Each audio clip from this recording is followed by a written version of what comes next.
Hello, yes, it's Joe here for Joyrider TV, and today we're going to take a look at the complete trapeze system on the Hobie 16. Let's have a look. Okay, so we have of course got our trapeze wires. Our 16s are rigged for double trapezing. If you want to see how the trapeze wires attach to the mast, do check out the rigging a Hobie 16 mast video. I'll put the link at the end. Okay, so we're using the stock Hobie 16 trapeze wires, and then the other parts we need for the standard Hobie 16 system are, firstly, we need what's called the J and H handle. My understanding why it's called a J and H is because it's shaped like a J and an H. Other people don't believe me. What's your understanding of why it's called that? Put it in the comments below. J and H. We need what's called a dog bone because it's shaped a bit like the bone that a dog might chew on. This is what locks the rope in position. And then of course we're going to need some trapeze adjuster rope. The rope that I'd recommend here is either like this. This is a 5mm rope with a Dyneema core, or you could use a 6mm rope with a polyester core. Both of these will be about the same strength. I favour the 6mm with the polyester core because that extra thickness gives you a bit more peace of mind when you're hanging on the trapeze. Worth replacing these ropes every 2 or so years, because as much as anything else it makes your boat look a bit more fresh having some new ropes. The only other thing we're going to need for the trapeze system is some elastic.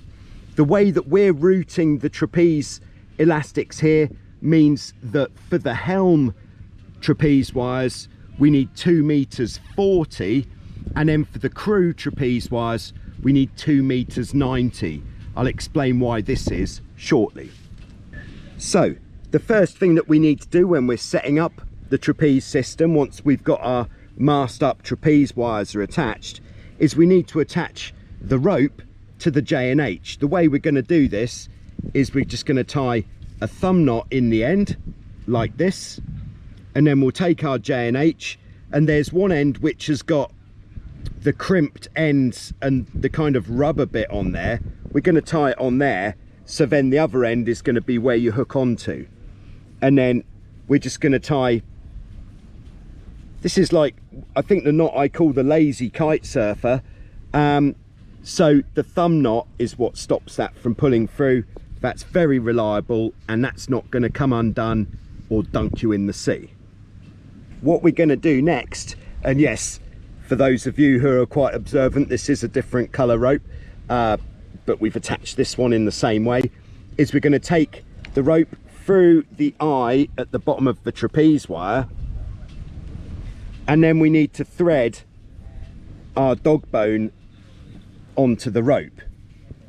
So one side of the dog bone has got this sort of cutout, so let's call that the front. So we're going to come from the back down the front, pulling some rope through, then through the bottom like this, and then we'll finish off. This is what's going to make it lock, is by pushing the rope through here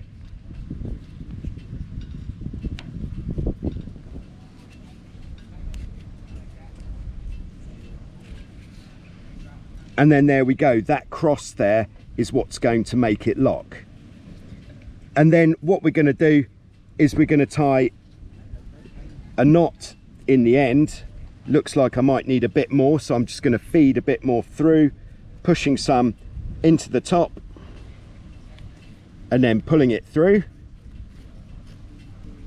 There we go, we've got plenty now. Just going to tie a simple knot, a thumb knot in the end. Now the reason we're tying the elastic on like this is so that if your dog bone slips, it's not going to slip off the end. And we've got a thumb knot in the end of our elastic,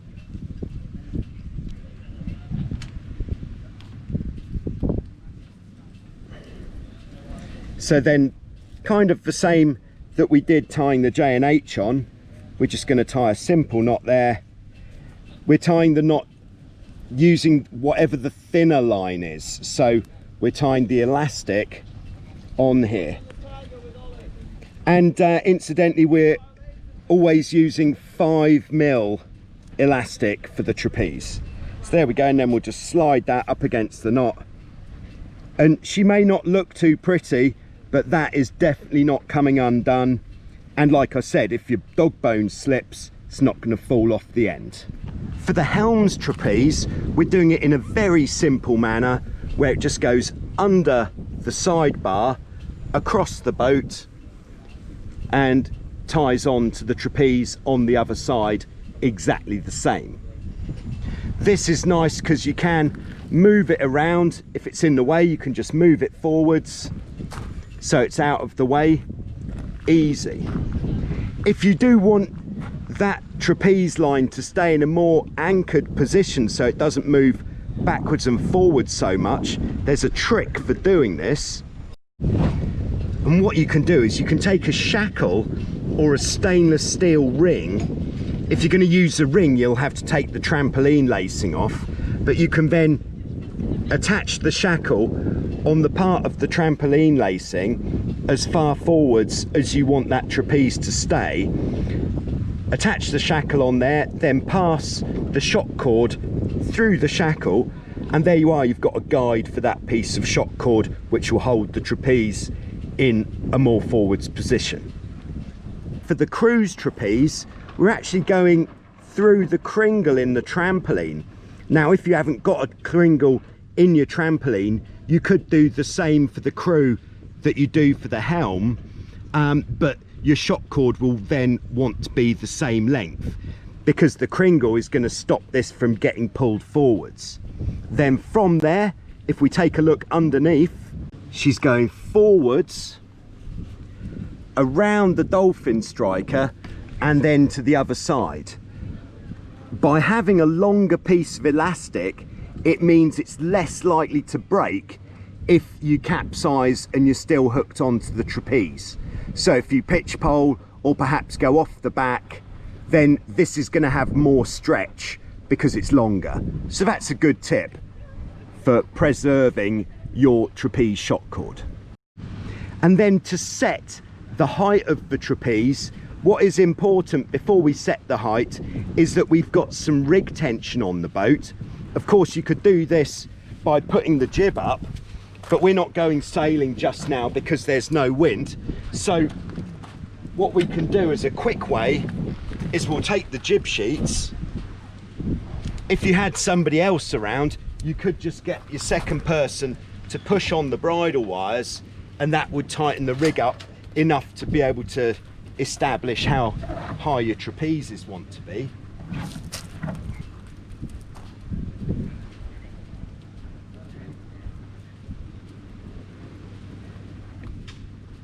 But because I'm flying solo, I'm just going to shackle the jib sheets onto where the bridle wires meet the forestay, and we can then tighten the jib sheets up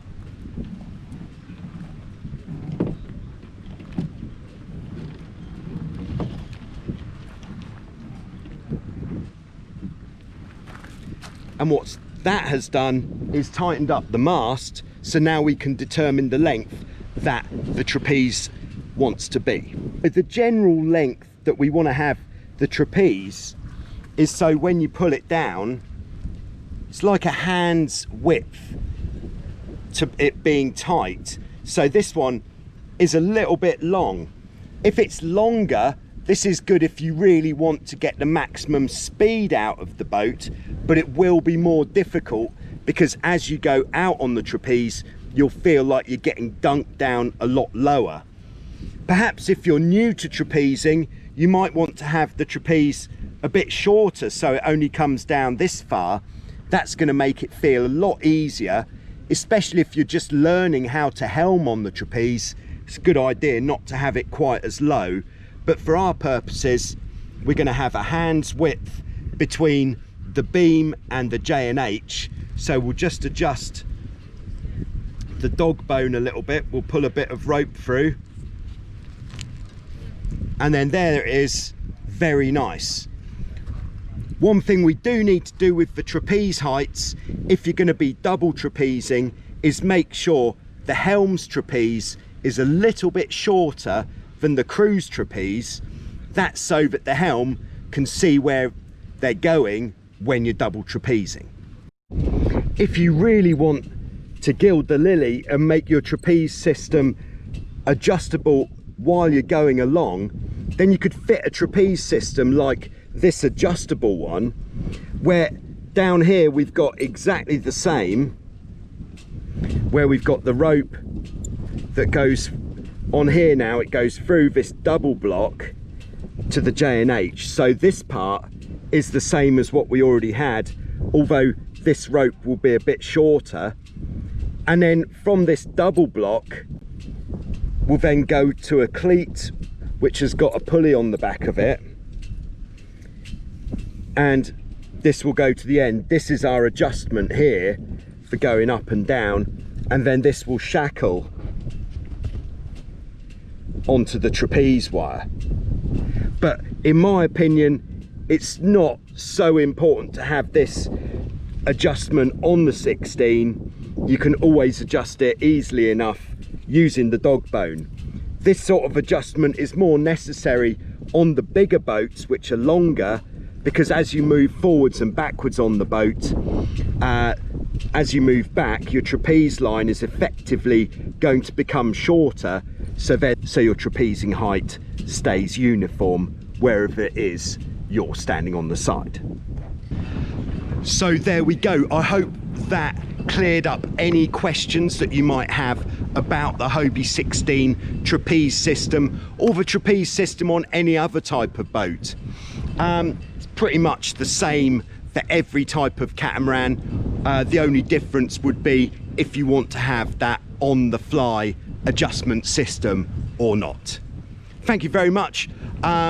My name's been Joe, this is Joyrider TV. If you're not yet subscribed, make sure that you do hit the subscribe button, because there will be more great stuff coming almost every day from Wild Wind here on the Greek island of Lefkos, where the champagne sailing is champagne. Thank you very much.